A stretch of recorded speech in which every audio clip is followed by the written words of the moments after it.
पुष्पराज जी के एक दिन एक लकड़ी लेके ट्रक लेके जा रहा था और अंधेरा हो गया। उसने देखा यहाँ कोई होटल है और वहाँ दो लोग दिखे तो उसके पास गया।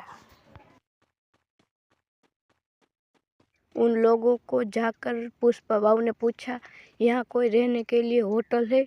तो उसने जवाब दिया, अरे यहाँ पे होटल तो है पर ये भूतिया होटल है, रात को कोई भी यहाँ पे रुकता नहीं है।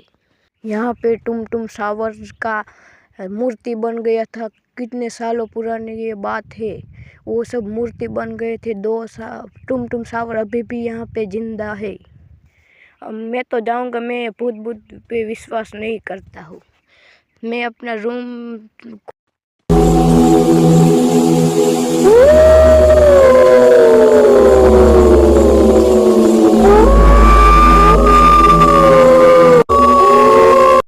कितनी सुंदर हवेली है, पर ये लोग सब अफवाह उड़ाते हैं।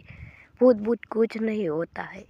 चलो, हमें हमारा कमरा मिल गया तो हम यहाँ ही सो जाते हैं। अब बहुत रात हो गई है और मैं थक भी गया हूँ, तो चलो अब हम आराम कर लेते हैं। अरे ये आवाज़ कहाँ से आ रहा है? छत पे कोई है क्या? चलो मैं जाके देखता हूँ। छत पे जरूर कोई ना कोई तो है। अरे अरे ये कौन है? अरे मुझे जाने दो प्लीज, मुझे